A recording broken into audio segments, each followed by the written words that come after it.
Hey everybody, today we're looking at our 6th grade review, so let's get through it here. First thing that we talked about is fractions, right? So fractions are something you're familiar with, but just a little refresher. When you have a fraction, you have two parts to a fraction. You have the numerator in the top and the denominator in the bottom, okay? The fraction bar in the middle here, this is really like, and we're going to talk about this more this year, but the fraction bar in a fraction is kind of like a division sign, and that's how we're going to show division pretty much all year long. We really rarely ever are going to do this anymore. We're just going to say, draw a line under something that means you're dividing by it, okay? But the whole thing's a fraction. So down here we have some examples. I'm going to work through these with you here. So adding and subtracting fractions. The key when you're doing this is you need the denominators, so the numbers on the bottom, to be the same. So if I have 3/8 plus 1/8, as long as these denominators are the same, like these are both an 8, then I can just add together the top numbers. So I'd say 3 plus 1 is 4 over 8. And then I always want to simplify fractions if I can. So if I have 4/8, I can divide the top and the bottom by 4, right? And that would give me 1 over 2. So my simplified answer would be 1/2. Next one, right? We have 2/3 plus 1/2. So here, the denominators are not the same. So I need to make them the same. So I'm looking at the 3. I'm looking at the 3 and the 2. And I'm trying to think, what number could I get them both to turn into? That would be like a common denominator, right? So if I think about 3 and 2, I could say if I try to make it out of 6, like each one out of 6, that would work because I could do 3 times 2 to get 6, and I can do 2 times 3 to get 6. So it should work out like that. If you're not sure like what to make it, one trick is what will always work is you could take 3 times 2. You could just multiply the two denominators together. Like in this case, that's the least common denominator, like the smallest one that we can make. Sometimes it'll be bigger than you need it to be, but it'll always be a correct one. You'll just have to maybe simplify it later. But anyways, if we multiply this left one by 2 on the bottom in the denominator, we have to do the same thing up top. So we'll get 4 over 6 for that one,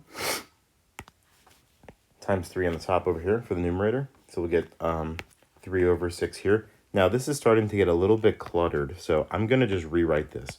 4/6 plus 3/6. Okay, denominators are the same, so I can just add these numerators together. I'm going to get 7/6. Now, a lot of times that's fine. You could just keep it like that. If I wanted to make it a mixed number, that would be 1 and 1/6. Okay, so either one would be okay. Basically, I think like 6 would fit into, like if I'm trying to see how many times 7 would fit into 6, I could fit a whole 6 into that, and then I have 1 left over. That's what this is saying here. Okay, over here. 3/16 minus 4/32. If I say make this out of 32, I would do that by saying times 2. So I'm going to get a 6 on the top here.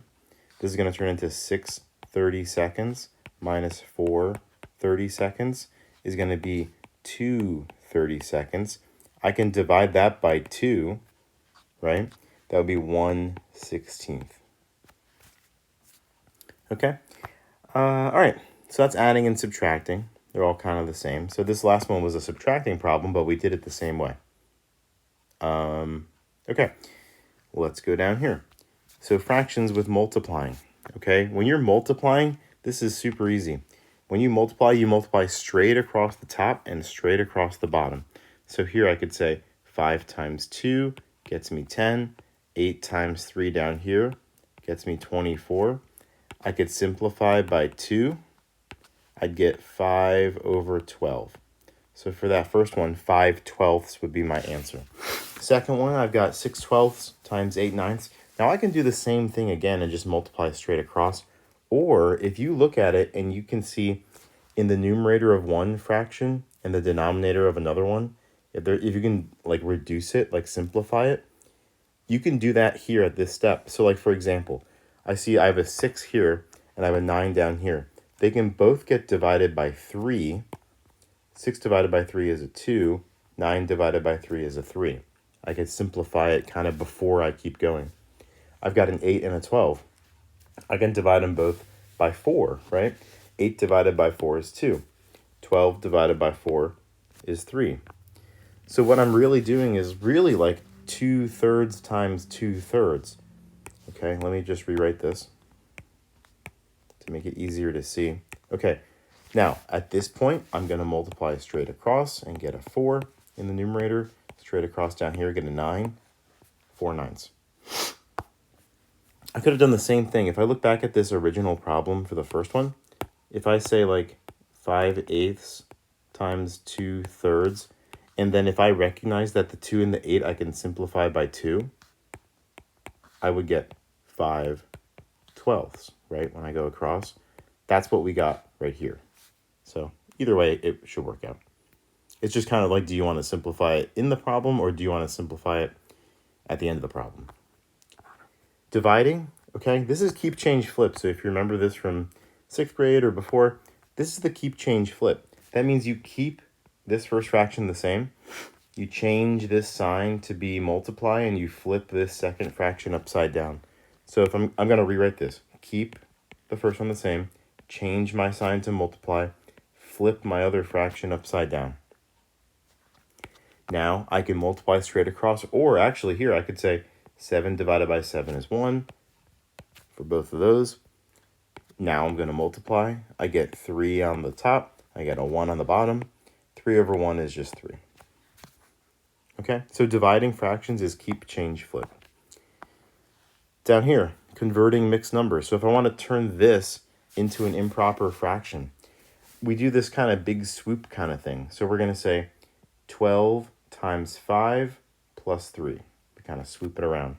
So this is 12 times 5, and then add on the 3. 12 times 5 is 60. 60 plus 3 is 63. So I'm going to put a 63. It's going to always be over whatever the original denominator was. So if my original denominator was 5, that's what it's going to be on top of. So 12 3/5 is the same thing as 63/5, or 63/5. Place value, this is another concept we talked about. You got the decimal kind of in the middle here, right? So this is kind of like we're kind of basing things off of. Anything to the left, those are like ones, tens, hundreds, right? Thousands, 10,000s, 100,000s. Where we're going to focus a little more this year is on like this second part over here, where it's tenths, hundredths, thousandth. So one way to kind of remember this, that like the first number after the decimal is the tenth, the second is the hundredth, is to think about like, if you're thinking of tens, right, like 1/10, in that little problem there's one, oh, that's way too big, hold on. In that little problem, there's 1 0. That's one number after the decimal. Hundredths, right? If a problem says round to the nearest hundredth, there's 2 zeros in 100. So that means your answer should have 2 zeros if you're rounding to the nearest hundredth. And then it kind of repeats, right? Nearest thousandth. 1,000 has 3 zeros. So your answer should have 3 numbers in it after the decimal place. And it just kind of keeps going like that. Okay, this is the whole number part. This is the part that's the fractional decimal part. Rounding. So this is what we talk about a lot. 4 or less, let it rest. 5 or more, raise the score. 4 or less, let it rest means when you're rounding and that number is 4, 3, 2, 1, 0, you just kind of let it rest. You leave it alone. You're not going to round up. You're even going to like chop it off depending on how many numbers you need to round to. 5 or more, raise the score means you rounded up 1. So if we look here, rounding to the nearest tenth, right, that's 1 0. So I should have like, this is like my number and I have a decimal. I should have one other number right after that. So if I'm doing that here, I'm saying this is the number I want. I want there to be 1 for a tenth, right? One number after the decimal. I'm focusing on the number just to the right of that. Now I think of my little saying, 4 or less, let it rest. 5 or more, raise the score. Okay, this is 8 is more than 5. 5 or more, raise the score. We're going to raise it up 1. We're going to round it up 1. So it's going to turn into 0.8. we rounded to the nearest tenth, right? There's one digit after the decimal place. That's a tenth. Over here, tenth again. I want there to be one thing here. I look at the number here. 1 is less than 4, so 4 or less, let it rest. That means I'm going to chop that off. It's just going to be 6.2. Nearest tenth, right? There's one decimal after, or one digit after the decimal place. Last one, again, I want a number here. I'm focusing on this. On this problem, if I'm rounding to the nearest tenth, this stuff here doesn't even really matter if I'm rounding to the nearest tenth. I'm just focusing on the number I circled. 2 is 4 or less, right? So I'm going to just chop it off. All this gets chopped off. It's just 9.1. Hundredth, I do the same thing, but now I want 2 digits after the decimal place for each of these, right? So I look at the third. That's what I'm going to do for all these. I'm going to circle the third. Circle the third. The one I circle is the one I say the 4 or less, let it rest. 5 or more, raise the score for. So 2, that's 4 or less. So I let it rest. 24.12. Over here, I've got a 9, right? That's raise the score. I rounded up one. So this becomes 4.89, right? I've got 2 digits after my decimal for the hundredth. This last one here, 3, that's 4 or less. I let it rest. So we got 13.01. Okay. Moving on. Let's see. We got practice plotting some points here. First thing to remember, ordered pairs go in this order. They're in parentheses like that. X is the first number, Y is the second number. When you look at your coordinate grid, this right here is the x-axis. And this right here, this green one, is the y-axis. The other important thing to remember is that the point directly in the middle here is the origin. Okay? That's like 0, 0, when x and y are both 0. Okay? So like for my first one, if it says 8, comma, -1, 8 is an x, -1, -1 is my y. That means I start at the origin, just like that's where you begin, right? Origin means the beginning of something. I'm going to start right there. I'm going to go to the right 8 because that's how I get to a positive x value. So let me erase all this stuff here. Okay, I go to the right 8 spots. I count it out. And I go down 1 to get to -1. So this point right here, that first one, this is 8, -1. Okay, x is a positive 8. If I go to the right on my x-axis, that's where my positive x's are. Y is a -1, so if this is my y-axis, I think of it like a thermometer. Negatives are down, positives are up, right? So if this is a -1, I have to go down 1. Okay, let's look at the rest of these real quick. Number 2, x is 6, y is -8. So I go to the right 6 spaces. I go down 8 spaces. I'm right there. Whoops. I'm right there. So it's 6, -8. Okay, x is -4, y is 5. This means I go to the right 4, then I go up 5, and I put my point. -4, 5. Remember, you do both movements, x and y, then put a point. You don't want to put 2 points when you're doing these. Last one, x is 1, so I go to the right 1. Y is 0, that means I go up or down 0, so I'm right on the x-axis. That's going to be 1, 0.